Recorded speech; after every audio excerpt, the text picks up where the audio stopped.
I wanted to start actually with a story before I get into kind of the slides here. But do any of you like to read or watch documentaries on other successful entrepreneurs? Anyone? I know that that's something it's of interest of mine. I like the newer entrepreneurs, of course, the Elon Musk of the world, but I like to actually listen to the older ones as well. I think they all have wisdom that they can bring to the table. And there's a lot of great ones. But one that I wanted to share today was Henry Ford. And for those of you that may be familiar with his background, a lot of times he was criticized for being uneducated. And that's because he only had an eighth grade education. And he took a lot of heat in the media and other professionals for not being educated. And so as the story goes, he invited his critics to his office and he said, I will be happy to answer any questions that you have. Just come to my office on this day and we'll make sure that I can demonstrate, that the competency. So what he did is, when they came into his office, he, according, again, to the story, he had a desk that had electric buttons on it, and he could push a button and get an answer to any business related question that was asked of him. And so, I think that's an important insight from that, which is, it wasn't that he was the most formally educated, but he was really wise in that he surrounded himself with smart people. He understood that he can't, be the person that knows everything, nor did he try to be. Instead, he hired smart people and he could ask questions to get the answers that he needed to run a successful company. And I think a lot of that transfers to us today as owners. Many of us, may be thinking about exiting our companies. And it's really important to have a successful team of advisors around you that you can leverage. Exit planning is kind of the term in the industry for for owners looking to sell their business. But it's more than that, and we'll get into that. But again, I think the takeaway is making sure that you have a strong team around you, because for a lot of you, this might be once in a lifetime, move in selling your companies. And there's a lot of professionals in this space that all have, many have different skill sets, attorneys and CPAs and business advisors and M&A advisors and financial advisors. So again, no one person has all the answers, and it's important that you have that team around you. So today, the way that Jim and I wanted to approach our discussion is that I'm going to talk more from an owner readiness perspective. So, the owner, from an owner, I'm more on the personal side of the balance sheet, but also personal important issues that will come up when selling a business. And Jim's going to speak to more of the business readiness side of it. And again, you can't completely separate those. They're interdependent, they overlap. But again, that's kind of how you'll see this presentation will flow today. So this first slide here is basically saying, there's a high percentage of owners that are looking to transition and sell their companies over the next decade.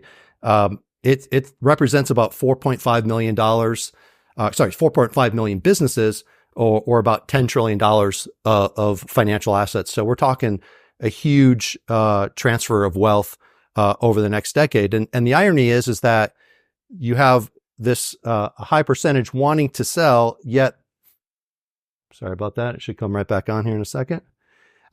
Yet half of these owners don't have a formal plan. And about 70%, they really have, they're lucky if they actually can get their business to sell. So a high percentage of businesses that go to market don't actually sell. And those that are fortunate enough to actually get their business to sell, there's about a 75% of those that say that they would profoundly regret that decision within a year. So again, those are not the most exciting statistics to cover. They're concerning, and we want to really make sure that we can address what is the cause of that. And there's a lot of reasons why owners regret selling their businesses, and we hope to cover a lot of those today. But we want to make sure that owners within the TAB network have a successful exit, and that they think about some of these things that can cause regret if not planned for. So these are the three main areas that I speak from in terms of exit planning and, personal readiness for the owner. So there's three components. The personal financial readiness segment is really financial planning. I know there's a lot of advisors out there that do the financial forecast of what is the assets that you need to sustain you through life expectancy, and what are the assumed rates of return, and how much cash flow is going into those assets. And that is definitely an important part of it. But also the life after the business sale is also, a really critical part, because a lot of times the family dynamics can change. Maybe just to give a few examples, if an owner sells and that owner is, typically working long hours, sacrificing time away from family, guess what?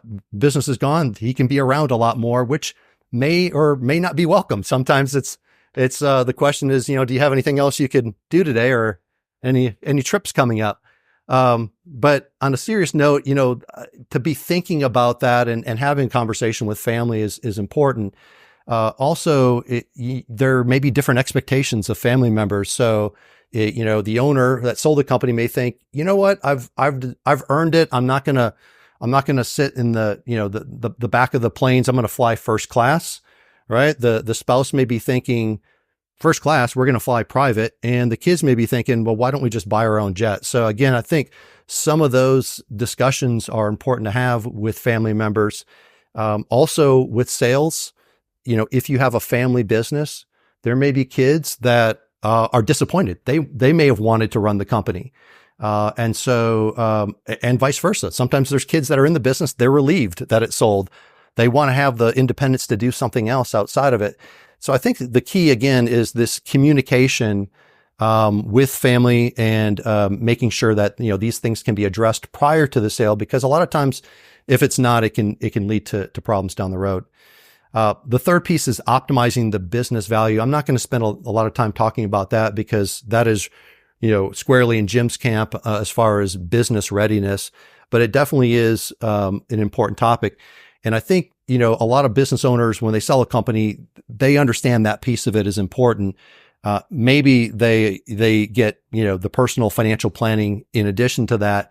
But it's really important to cover all three of those areas to make sure that you're going to have a successful exit and avoid regret in the future. So, there's a challenge in the wealth management industry.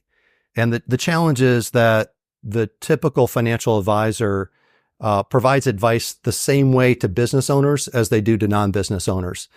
And the problem with that is that the profile and the needs of those two, parties could be very different, right? If we look at this slide, it's saying that for non-business owners, about half of their net worth is in non-financial assets, meaning cars and homes and toys and things of that nature. And then the other half is going to be in traditional financial assets like 401ks, IRAs, stocks and bonds. And that is very different than a business owner. I know I can speak, as a business owner, I have a high percentage of my net worth in the company. I know many of you likely have a high percentage of your net worth in your company. It's not uncommon to have up to 80%. And so, it's really important that the business owner that has that concentrated wealth in their company has a plan to be able to monetize that, to be able to unlock that value. A lot of times it's locked in the company if there's not a plan in place. It's not as easy as just flipping a switch and your business is sold the next day. And I would take it a step further and say the financial planning, the wealth management industry needs to do a better job incorporating the business as an asset into the overall retirement plan.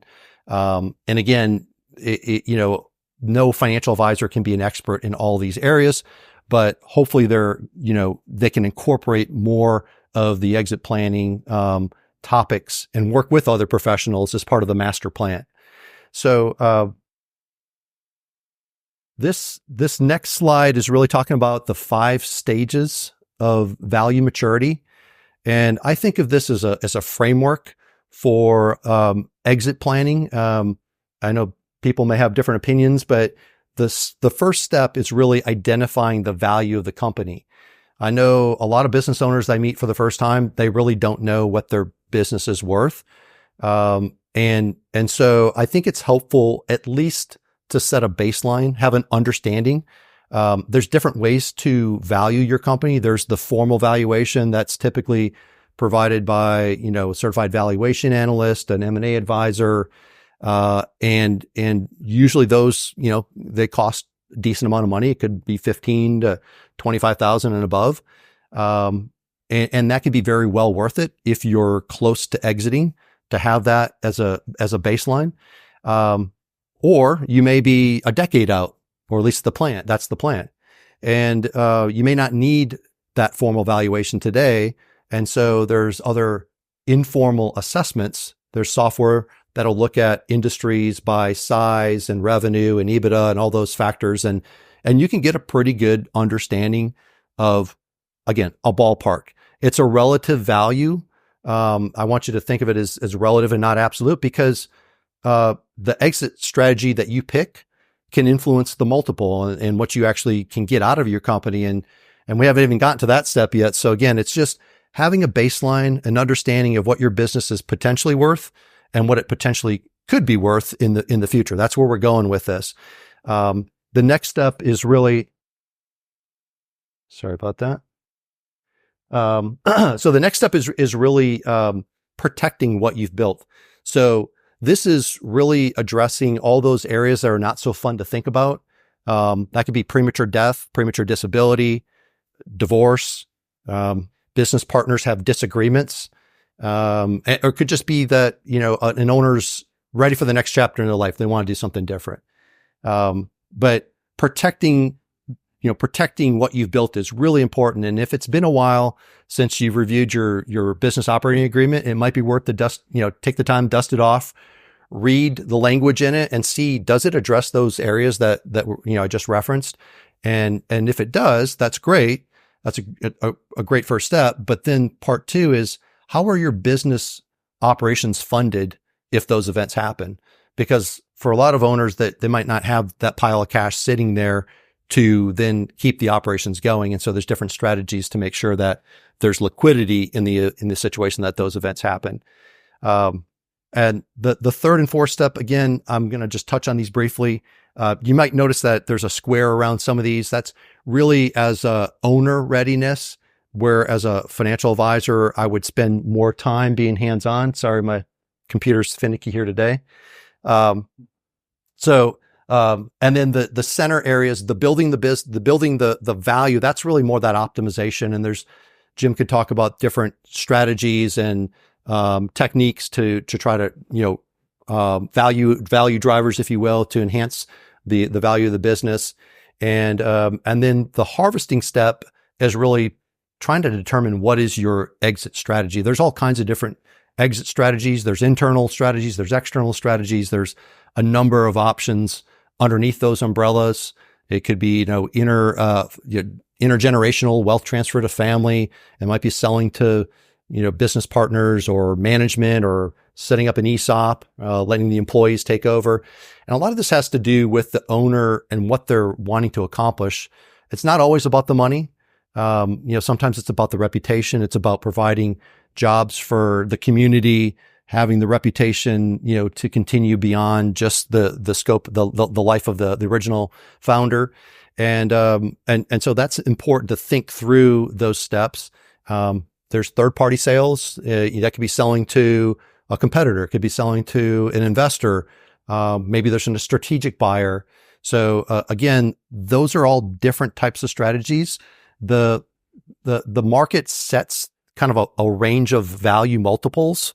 So there's not necessarily a lot of control, but in terms of what that range is, but there is control in terms of where you fall within that range. So if you do the right things and you're best in class, then you can be on the higher end of that multiple range, and vice versa. So that's the harvest step. And then the last step is the manage. And this is a really important one, as Victoria was alluding to in the introduction, making sure that that business that you worked so hard and have monetized is going to be able to sustain you and make sure that it lasts through, life expectancy. And that can create a lot of uncertainty and anxiety, because business owners are really good at doing working in their business, right? That's how they became successful. And they may not be as comfortable with traditional financial markets and the volatility that can happen in that. So it's really important to have a detailed plan around the assets. Sometimes business owners maybe take too much risk after the liquidity event, and that's not the time to do it, right? But sometimes it's just kind of wired in an owner's DNA, is they're risk takers. That's how they got their business up and going and were successful. But there are all kinds of different private investment opportunities and private equity and real estate. And I know for some business owners, they may want to feel like they want to still kind of have their finger in the pie, so to speak, and being active. But it's really important to make sure that, one is thoughtful about what is the allocation going into that investment. What's the liquidity? With private equity, that's a great example. You may actually have negative liquidity because they may have cash calls. So, large upfront investments, maybe it's a quarter of $1,000,000 minimum. It's illiquid. You have no control until the general partner, decides what that liquidity event is going to be. And in the meantime, you might get a call saying, "Hey, we need you to put more money in if the economy slows down or things don't go as planned." So those are the types of things important to have, a investment policy statement and having structure around that. So it's defined on the front end. It's not a after the fact of, did I put too much into that or not? And again, just making sure that the risk is appropriate. I would think of it as, post liquidity for an owner, it's about preserve, protect, and enhance, but in that order, right? Because for most owners, they don't have the time horizon to make it back up if it doesn't work out. So that's the kind of the 5 steps that I want to cover. And I want to turn it over to Jim now to address more of the business readiness. Family regret selling your business within a year. I don't know about you, but my PS meter just pegs out when I think about that. For one, it's a kind of a round number. It's kind of a big number. My buddy Jay would say if they said it was 74.7 or 75.2, it'd be a lot more credible. Yeah. My buddy Jay is right a lot of times, and I think he's right about this. Secondly, regret is something very personal. Many of us in this room perhaps have gone through a loss of some way. Whether you want to call it regret or remorse, or that loss is something that we can all say we have it, but it's very unique, very individual to the situation. Is that what they're asking business owners? Are they asking them to answer something that's very unique? I don't know. Thirdly, this is what I do. I help business owners sell businesses. I don't want to believe that 75% are going to regret it within a year of doing so. If this was a job approval rating, I guess I'd be kind of around proctologists, but with a much better view. But this was a PricewaterhouseCoopers report, credible source. We haven't been able to get access to it, and maybe the number for our purposes today isn't that important. If it was half, it was 37.5, it'd still be more than a third, which is too much. So.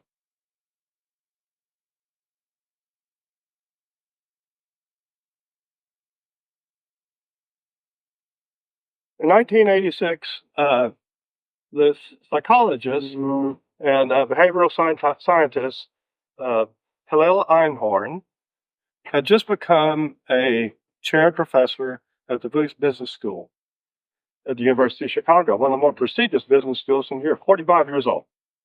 He was talking, there was this interview, black and white interview, that shows where he was talking about getting a fortune cookie at the end of a meal at a Chinese restaurant. It said, think about what you don't want and you don't have. And it caused him to reflect on what that meant. And so he went and he made this 2x2 happiness matrix, which you see here. And as a behavioral scientist, his thinking was these three quadrants are things that you experience. We don't experience what we don't have and what we don't want. It's kind of like we were Rumsfeld some years ago talked about the unknown unknowns. We really can't experience that. So Professor Einhorn said, we're really much happier than we think we are because we have this unknown, unexperienced happiness. We all have that. So that's a takeaway from today. You are really more happy than you think you are. And is happiness the opposite of regret? Maybe not, but they are related. And so I'm still thinking about how do I define regret? How do I understand it? Because I think it's an important subject here related to business. And I ran across this. So Professor Einhorn's aha moment was 38 years ago. My aha moment related to this was 86 days ago when I first heard about his work in this book called Range by David Epstein, Why Journalists Triumph in a Specialized World. He had written an article, Happiness is a 2x2 Matrix, and he referred to this book. And Robin Hogarth, it's a myth of experience. Robin Hogarth is actually one of the PhD students who worked with Professor Einhorn. And they have a whole chapter on the same matrix, happiness foil. And so they're talking about experience. And so I'm something's in my head about regret. Well, maybe there's something here about this way of looking at it. So I got my books out. These are the books on my shelf. Threw them on the floor in my home office, took a picture. And I realized that all these books, Finish Big, Dance in the End Zone, Walking to Destiny, they're all talking about identifying what you want and how to get it. Nobody's talking about this aspect of the process until now. So my working hypothesis is that the key to avoiding regret is not having what you don't want when you sell your business. This is now the audience participation part. I'm going to say a couple words, a few words, and I'll ask you to tell me whether these words put you in the past tense frame of mind, the present tense frame of mind, or the future frame of mind. So, you ready? Mm-hmm. Yep. Exit planning, succession planning. Now, who says that it puts them in a past tense? Show of hands. Present tense. Present tense. Future tense. A few more futures than the present. And I submit that that's part of the issue that I try to address when I talk to business owners about this, because I believe that it's important to have a present tense frame of mind. And readiness planning, as opposed to exit planning, as opposed to succession planning, I feel puts you in a present tense frame of mind. Because what you want to know is, where am I now? And what can I do about it? And the next time we talk about it, we want to kind of go back in the present tense frame of mind, talk about where am I now and what can I do about it and what's changed since before. So it's helpful to have a consistent present tense frame of mind when you're talking about this situation. Secondly, it's important to have an outside-in perspective, because you want to know, what do I look like to a buyer? What are they going to find? And it's also important to have some common nomenclature. We want to talk about this as a state. It kind of relates to the present tense. This is the state that I'm in right now in these particular areas. It's also important to refer to these areas where we have a shortfall and we want to do something about it as risks and actions to mitigate. So when I go through this process and talk to people, that's part of creating what I call a readiness mindset. And I think that it's helpful to do that.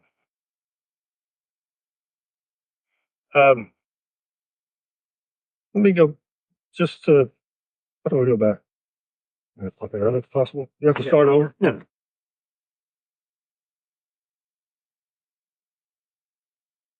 Yeah, that's it. This right here. It begins with knowing who you are, what you want, and why.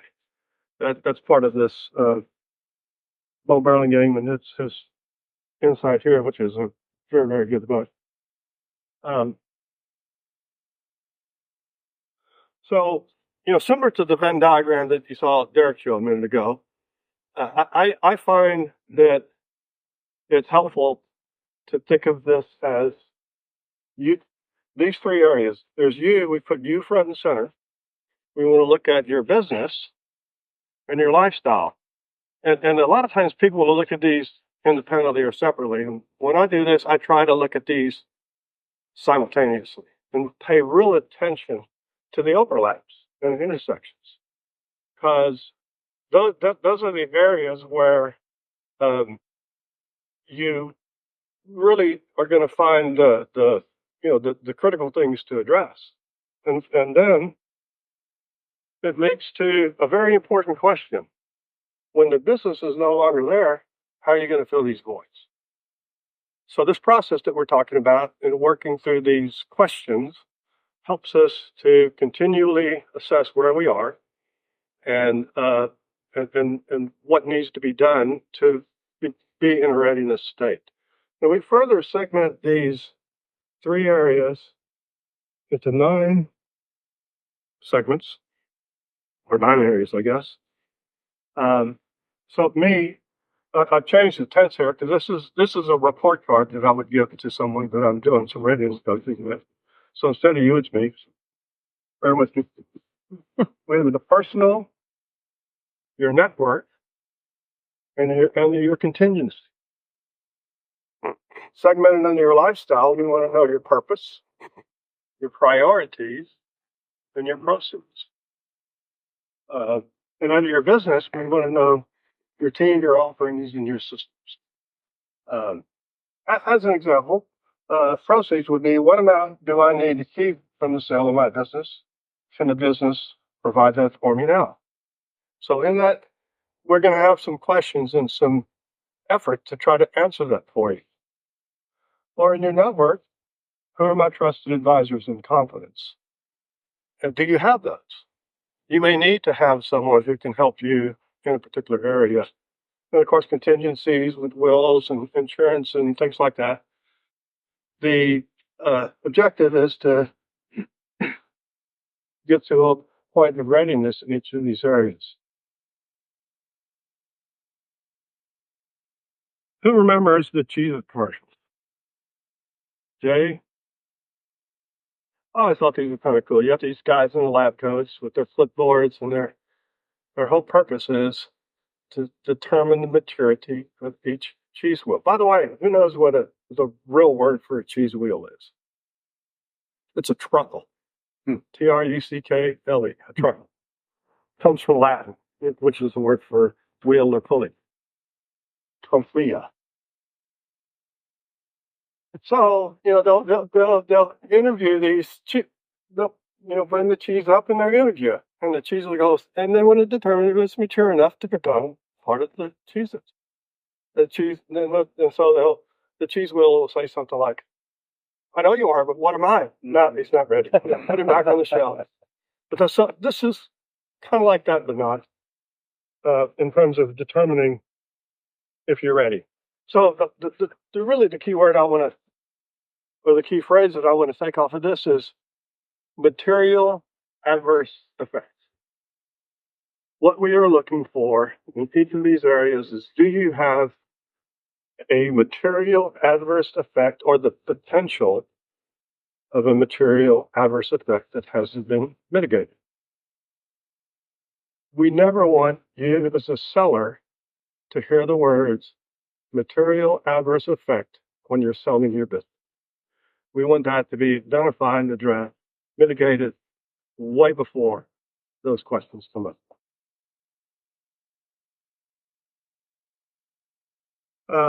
So this kind of summarizes how I see the readiness planning process. And I tend to look at it, beyond just the process of selling your business, both before and after. Baseball fans? Been baseball fans here? No? What? Two, I think a good analogy for me is a baseball game. You're creating value. This is when you are building your business and addressing things that are going to both increase value and prepare you to sell your business. It's kind of like the first three innings of the game. You're realizing value when you're selling your business and going through the process of, identifying buyers and negotiating and everything else. Top of the fourth inning, start to sell your business. After the seventh inning stretch, when you sell your business, you're extending value beyond the business and living the rest of your life. So for me, that process of thinking about preparing, going to selling, and then what do you do afterwards, we want to have an idea of what all that means while we're talking about it. Derek mentioned you really should know what you're going to do with your business when that situation arises. So we're going to now share with you 6 areas from our experience where we have seen regrets occur with some examples and some stories. And I hope we'll generate some, by the way, questions are okay at any point in time. Maybe now's a good time to, ask it before we go into our regret phase, which I hope you don't forget. Okay. Derek, I'll interrupt then. All right. Having unrealistic expectations. I think this is a recipe for disaster in anything in life. Making sure that you go into a business sale knowing what your business is worth. Again, we talked about that a little bit earlier, but that's critical for you to have the confidence when you're sitting at the negotiating table. The other value drivers, again, understanding what could add value to your business or take away value from your business. Sorry about that. It's a little finicky here. Understanding what your planned or expected lifestyle looks like. So this is going back to do the personal planning. Understand, you should lay out your goals and objectives, and that might be even over various time horizons, and understanding again what you need your assets to provide in order for you, to be able to have those sustain you through life expectancy. Knowing what you need to get out of your business. This is a big one. If you know that if you've done the work and you know that you need 5 million from your business, but you want to get 10 million out of it, that's great. It's going to give you a lot of confidence throughout the process. Conversely, if you don't know what you need to get out of the business, if you haven't sat down and done the personal planning and know what that asset net of taxes and net of inflation needs to be, then that adds potentially unnecessary anxiety to the process. A lot of times it changes to be more of an emotional value. So not based in reality, but based on a number that a person has in their head. And that could be for any number of reasons. They talk to a friend in the country club or a buddy that sold a business. May have nothing to do with your business.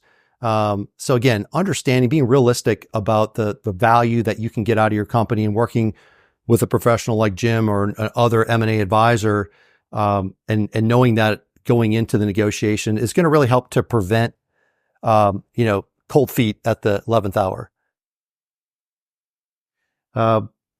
Identifying gaps, and measuring those gaps to be able to close those. So this is where, when I think about gaps, one of the things I like to do is understand big picture. Let's set the business aside for a minute. What is the assets that you need total? And that's going to be based on your lifestyle, but maybe it's 5 million, maybe it's 10 million, it just depends on what those lifestyle expectations look like. So let's say you need 5 million. The next thing I would understand is what's available in traditional assets, 401ks, IRAs, brokerage accounts, stocks and bonds. Maybe there's $1 million there. So you need 5, you have 1, that's a gap. That's a wealth gap of $4 million. So the next question is, how are you going to bridge that gap? Are you going to bridge it through traditional assets? You're going to put more money away into your 401k? Or what a lot of owners do is they know that they can grow their business at a faster rate. Maybe they can grow their business at 15 to 20%. That's hard to do in the stock market consistently. And so maybe the gap is going to be bridged or closed through the business. But that comes back to understanding what is the business worth. And if the business is worth 2 today, but you think you can be worth 4, great. That's one way to close that gap. It's all about, again, having the realistic expectations of, what you can get out of your business and how the other assets that you have support that. And just being thoughtful about that process. So I think we kind of have a little bit of back and forth. Jim, I think you're taking number 2. Overdependence. I talk to a lot of buyers. One of the issues that comes up pretty consistently is customer concentration.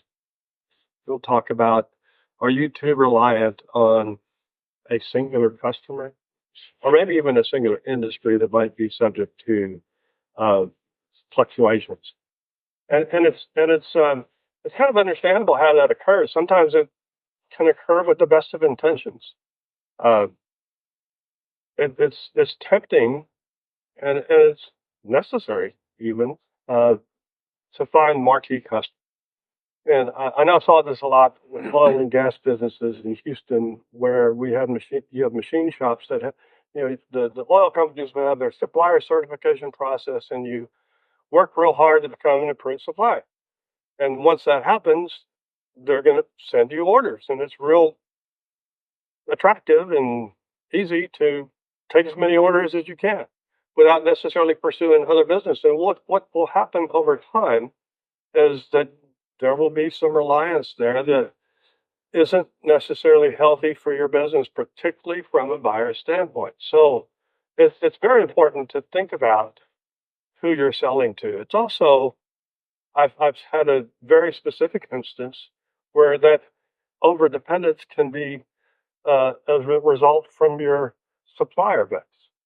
I worked with a business owner that had a business that refurbished and recycled electronics. They had and they had a very nice relationship with a multi-billion computer company. Let's call them Acme Computer. And so when we first met, it was and he was talking about selling his business. It was a nice business, good growth path, good team, nice margins, but about half his business was doing work for Acme Computer Corporation. And it got worse. It got to be almost 90% as we're trying to sell this company. And needless to say, buyers started to, they liked a lot. However, that was just something they couldn't get beyond.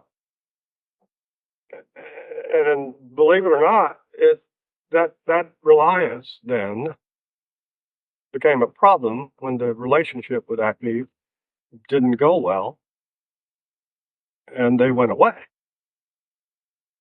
And that company was bankrupt and closed within months. And so this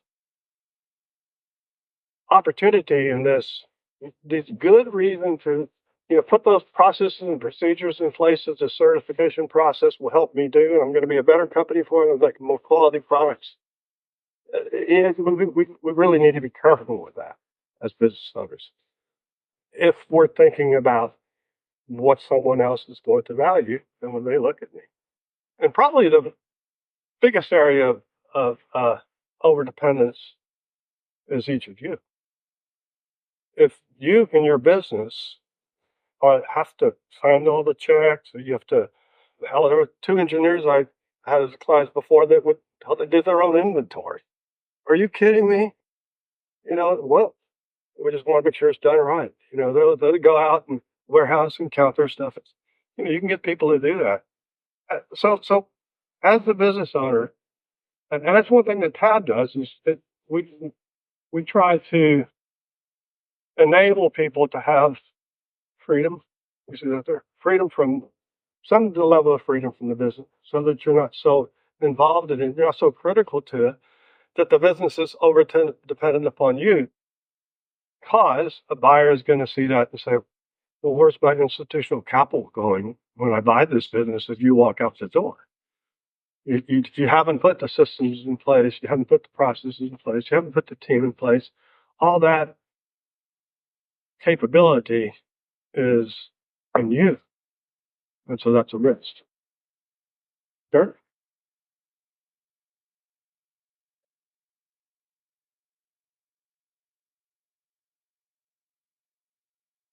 Okay, we touched on this a little bit earlier, but not knowing what you'll do after you no longer have your business. Again, it's that life after the business sale. And I know that there have been owners that say, you know what, I'm going to golf, I'm going to fish, I'm going to do what I want to do. And they haven't really given much thought to what that post exit looks like. And for some of them, they're bored after the first month or two of doing that. And again, I think it's important that to understand as an owner that I know that I'm preaching to the choir here, but your business that's like a child. And you've put a lot of time, energy, effort, money into growing this business. And so, a lot of times identity, an owner's identity is attached to the business. And so it is, I think Jim even maybe touched on this a little earlier too. It's almost like a grieving process, to sell your business. And so it's really important that, that prior to that sale, that you have a pretty good understanding of what you might want to do, that you have purpose outside of that, because that can be a big void that's hard to fill after selling a business.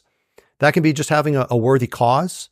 Could be, philanthropic work, donate your time or, resources to charities of your liking, volunteer work in the community. Again, I think it's different for everybody, but the takeaway is having purpose beyond just the sale of the business. And maybe if your plan is to play a lot of golf, and Jay, I know you were talking prior to the event, and you may be the exception to where, the more golf you play, the better your business does without you. But you enjoy golf, and that works well. But a lot of owners maybe haven't given it a whole lot more thought in terms of what they really want to do, what's going to drive them after that sale. So again, just being thoughtful about, it could be volunteering on a board. I know a lot of owners, they still want to be engaged in business. They have a lot of knowledge to impart. And so whether it's a group like TAB or another business board of directors can be a good outlet as well. Jim, I'll hand it back to you. By the way, these aren't in any particular order. I mean, other than the 1, 2, 3, 4. I mean, it's not an order of importance or in order if you should think about it. This one, not knowing your unique value proposition and more importantly, who would place a lot of value, what would buyers, who is a buyer will value your unique value proposition. This is a place where an outside-in perspective is absolutely necessary. Can I give you an example? Remember Hackney Computer Guy? When I sat down with him for the first time, and I asked him, I said, what is uniquely valuable about your company? What is it that you believe sets you apart from everyone else? First answer, well, I'm an approved supplier and partner of Hackney Computer. That's my unique value proposition. That's what's most special about me. That's what people are going to look at. And we know how that turned out. I mean, it turned out to be his Achilles heel. So, an outside-in perspective was very necessary there because he saw that as something that was different than what it really is. I guess another aspect of a unique value, I had an interesting story from one of my colleagues that talked about selling a business that did a lot of retail work. And he said the buyer that ended up buying and paying a premium actually had very little interest in the company's products or the team. What they wanted was shelf space. They said, you got shelf space with these major retail outlets. That is important to me. And that's what I'm valuing. So what someone will value may not be real apparent, and it may be situational, and that's why you want to talk to several buyers and find out what they're looking for. Also, how's your value protected? How if it's intellectual property, do you have patents? Do you have trade secrets? How solid are they? That's something else to think about. If that value can be protected, it's going to be very important. And believe it or not, fear will work at times. Uh, Keeping what you have away from their competitors might be the most important thing to them. And so a buyer might want you for that reason. I got to have this because if I don't have it, I'm going to be working against it. So this unique value proposition is something that is built over time. You don't have it when at the moment that you're ready to sell. It's something that probably is part of your DNA. Not just this company, but as a lot of founders have, it's been their idea that's built this company. So they have it, not always a realistic opinion about what's valuable, but at least they know what they have and how it's protected and what the competition is. And so we spend a lot of time on this one for that reason, because it can really make a difference. And once again, the outside-in perspective is so key to making sure that the business owner, because we don't always see things. We see things as we want to see them. We have confirmation bias, and so someone else looking at it and saying, well, have you thought about this, or what about that, can be very helpful.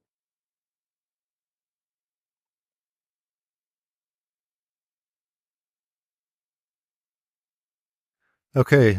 This next regret, not having alternatives if you're forced to sell. Victoria alluded to this in her introduction. We're all going to leave our business at some point. It may or may not be on our terms.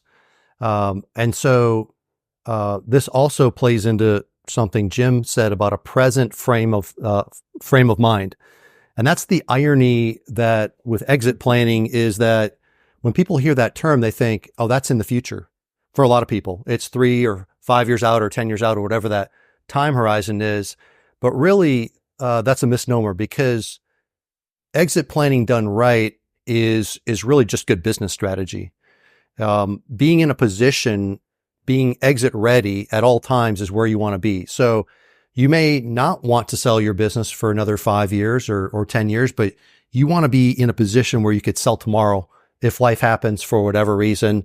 And that takes time, right? So we talked about what a business is worth today, what it could be worth. A lot of times, you need some runway to make those improvements.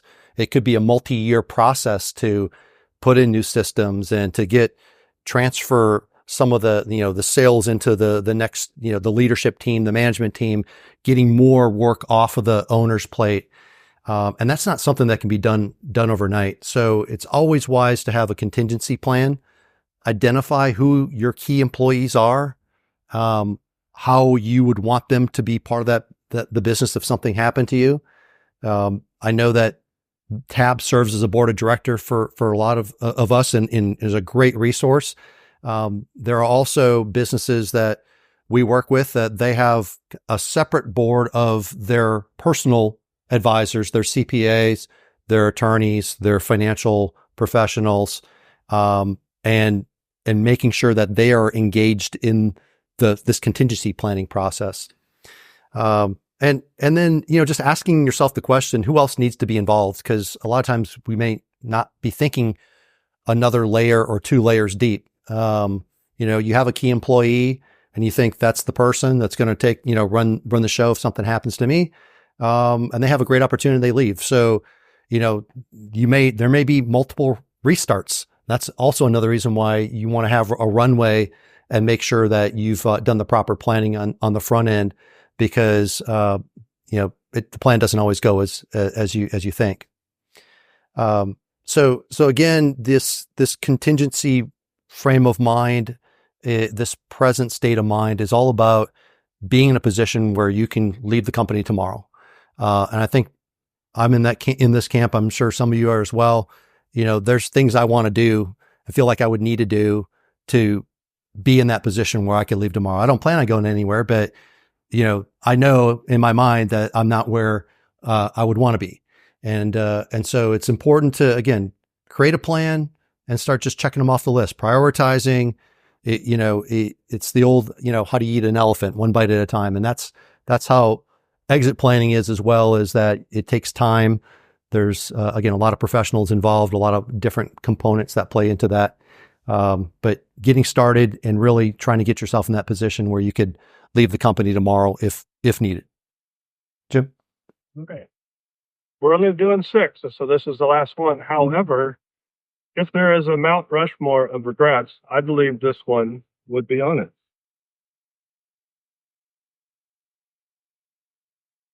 Bringing a knife to a gunfight. Couple of aspects here. One is you really do need, as a business owner, to have a good point with people that you will listen to and trust, and who will help them for a few reasons. And let me give you an example just of something that happened just last week in a meeting. I was talking to business partners. They brought in their attorney, family friend, into the meeting. Eminent domain litigation attorney, real estate guy. Not helpful. Not helpful for an M&A transaction. Good guy, smart guy, no scar tissue that was relevant to what they needed.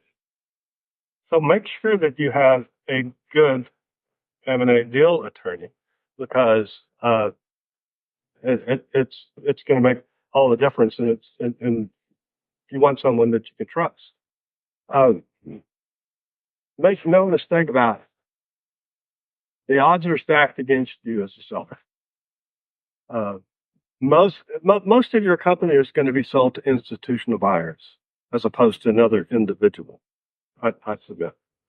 And what that means is those institutional buyers, private equity groups, strategics, they do deals all the time.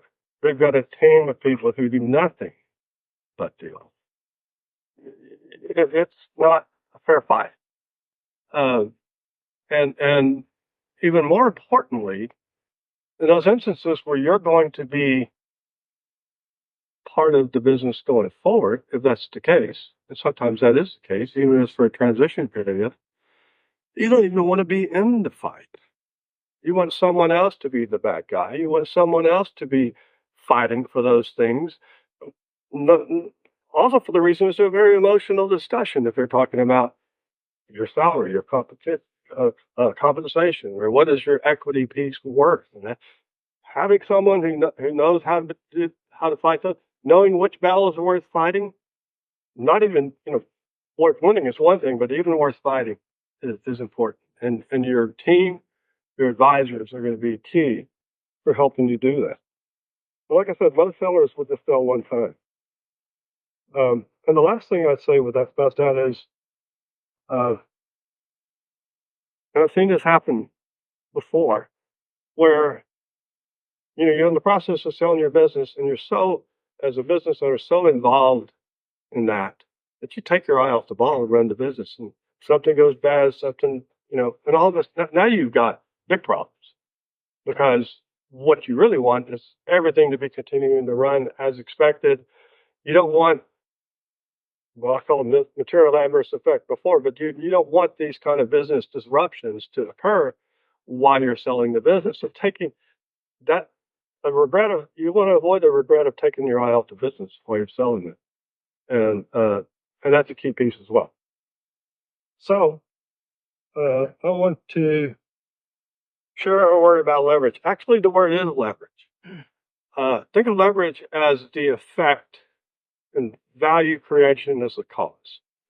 The reason that you're driving value and increasing your value is so that you can build some leverage. And ideally, this leverage, low high, you got a TV, right? This is courting, LOI, due diligence, and contracting. We're planning way back over here. So ideally, your leverage or value is growing up to the point where you're selling your business.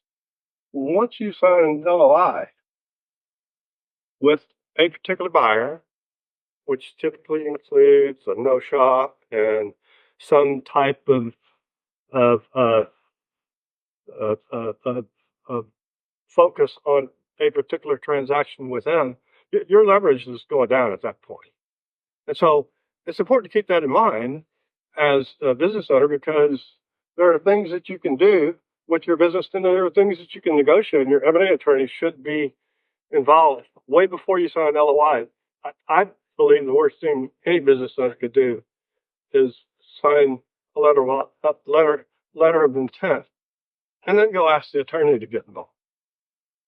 You can do that. It's just you're hamstringing your attorney and their ability to help you once you have committed, even though someone will say, they'll use the words non-binding. Legally, that's true, but psychologically and practically, if it's preventing you from talking to anyone else, there's an effect that's not quite non-binding. This is a real-world example I just talked about a little bit. As you can see, this happened in 2011. These two deals closed within a few months of each other. Company A, and I was personally involved in both of these. These were both machine shops in Houston area. Both of these companies were selling into oil and gas businesses. Company A, not happened to our format, I didn't go about that. Or is it me? Company A had actually come to us a few years earlier.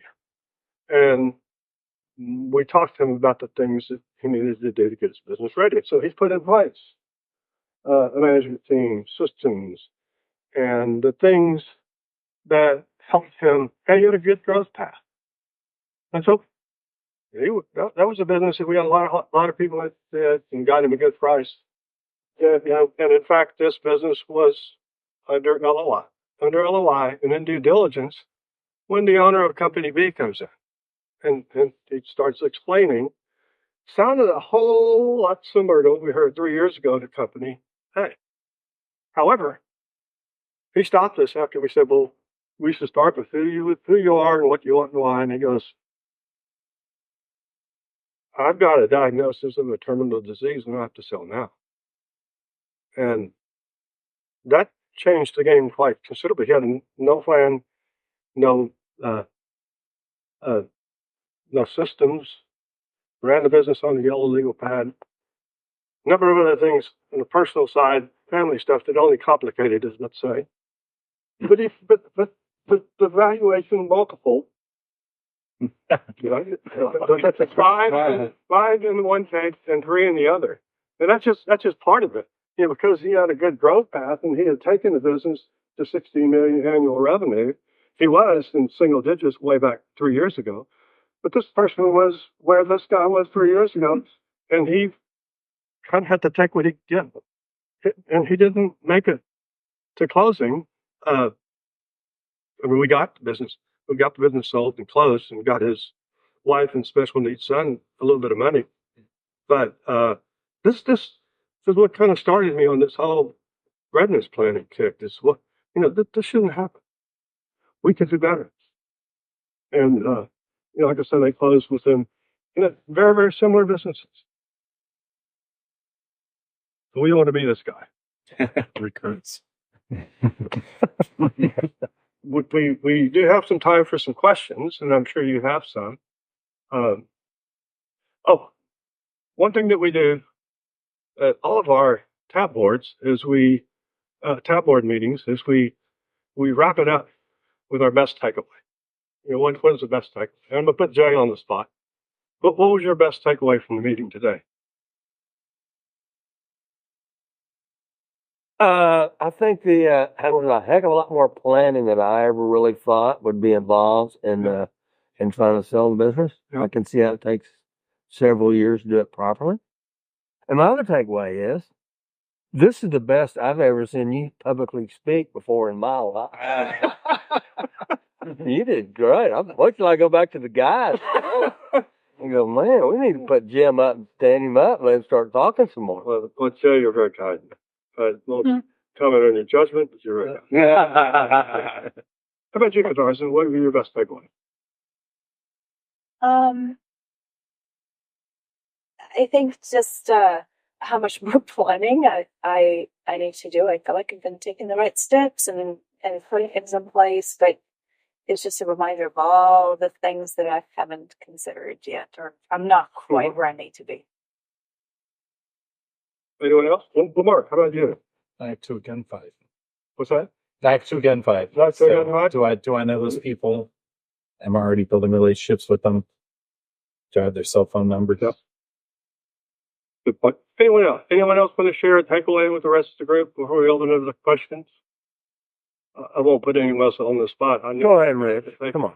Go to the smokehouse. Just Rip one out there. You assume your value proposition is and what it might be for somebody else. Looking at your business, I thought was very interesting. Yeah. You think somebody else may see something that you don't even see as valuable in your company, or vice versa. They may not see any value in. And that's shocking to discover that in a good way. Yeah. That's very true, because my company is trying to buy a smaller business, and the business owner doesn't have any backlog. I'm in construction. We're trying to buy a smaller business, a smaller construction company. Now they have no backlog, and they think their experience is worth so much, but they have no true value coming in. So, Well, thank you. Anyone else? Heck away.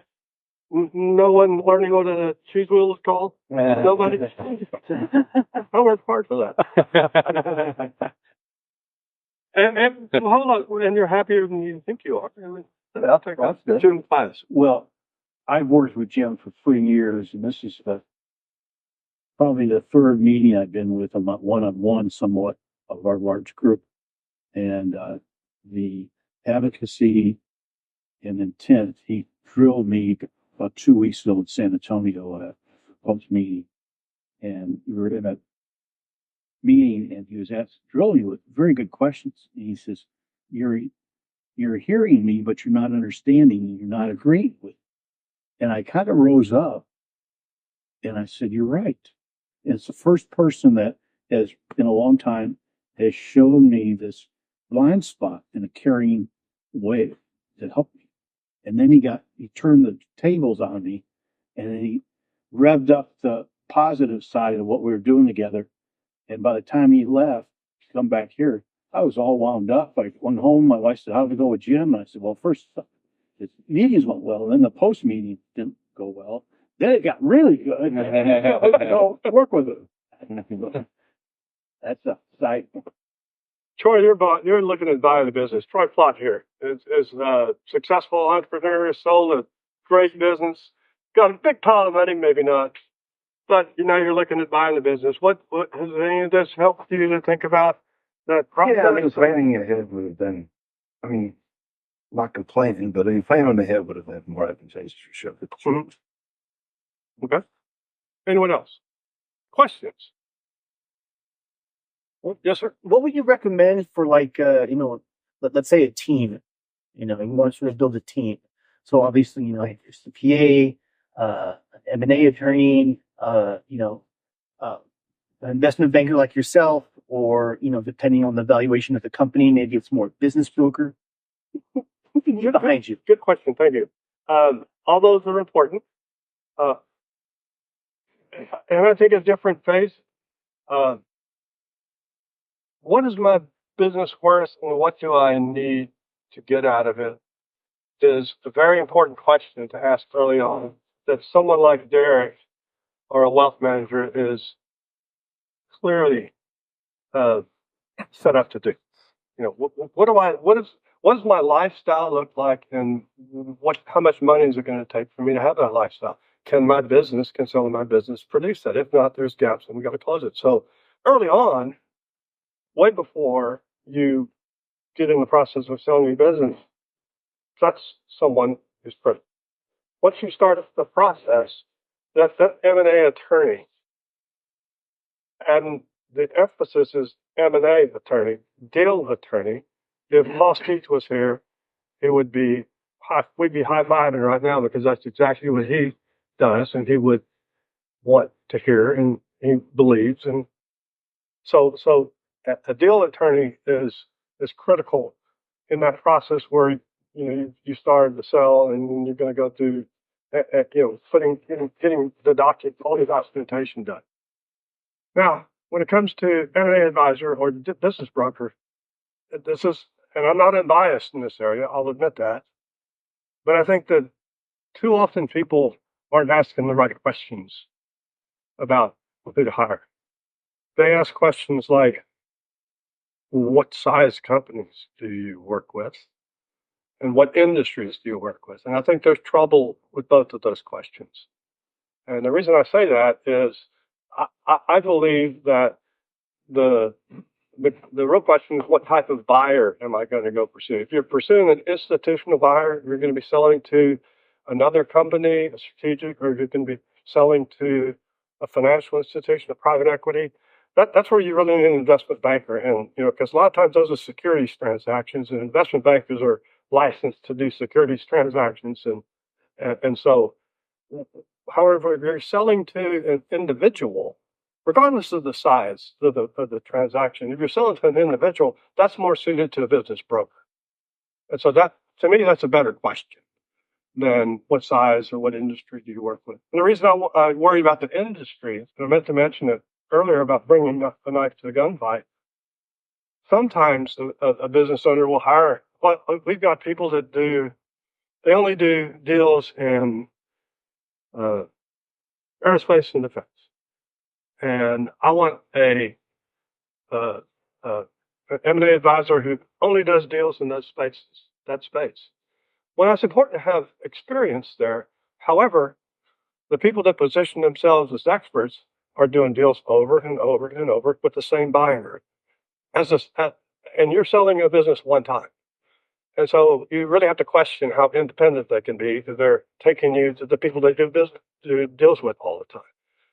I'm not saying they're bad. I'm not saying it's wrong. That's just, once again, I'm not unbiased, but I think it's a different question. So you want some level of understanding and experience in your business, but if they're doing deals only in your space, I submit that you should understand that better. Did that answer your question? Yeah, absolutely. I'm trying to think of who else. Your CPA is having your book understandable and readily available. As you would, I don't think I've ever seen a single business owner that wasn't just blown away by the amount of requests that you get of things that they already have. Well, it's mind numbing. And oh, by the way, when that's happening is as you're getting down to the final hours and trying to close the deals, and now you're getting a request for this. So having the guy back there who makes sure that your books are right, and you can speak to your numbers, and whether it's your CPA, your and your controller, your in-house people, making sure that they not only have the information, but they know how to answer questions so they can talk to that. That's also an important part of having your team together. And I've kind of jumped around with that answer. Oh, it's a broad question, and sorry, I'm going to ask you a sort of follow-up. Specifics aside, if you're going to remain general, would we say is approximately $5 million of valuation a sort of good threshold where under that you're looking at a broker? Most likely. Yeah. Okay. Yeah, most likely. Because most likely those are smaller individual buyers, type businesses. But probably one of the better deals that I was ever involved in was like $3 million. And we, it was because of the type of the deal that it was. And, so kind of like my golf game, not like Jay's golf game, like my golf game. There's a fairway and then there's places where I play on the rough. So maybe I have between this valuation, but I'll find myself on either side of that. And that's okay too. But 5 is probably a fair place to if you want to peg on a number. Yeah. Not a math problem. Yeah. Definitely. Hi. Yeah. wanted to add to his list of experts. Some of my bigger companies that have multiple locations, they have an internal controller, but at some point they really need a fractional CFO. They can't, and those guys can really help them in this journey and readiness. Yeah, no question. Mr. Class. What would you say to the owner that you meet him today and says, I want to start the process? What should I plan on calendar-wise? A year, 2 years, 1 year, 6 Well, it's starting the process in terms of planning for. Yeah. I think at least a couple of years out is helpful. And it kind of depends on where you are. I worked with the business owner this last summer, and we looked at her business, and she doesn't have any red material adverse effect. She has some things that needed to do in the business, but that length of time before she is going to be ready is shorter because of where she is when we started talking. And so it can vary. But typically 2 or 3 years out is where people, you like to have some track record, some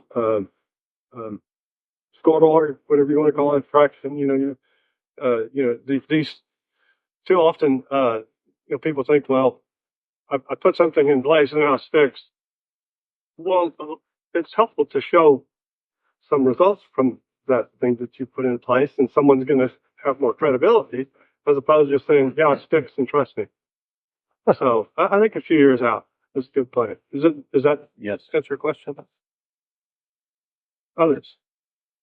Jim, you haven't talked a lot about estate planning, which seems to be a missing element here. So one of the biggest, wealth planning is different, right? I'm talking about legal structure, estate planning alongside of a wealth planner.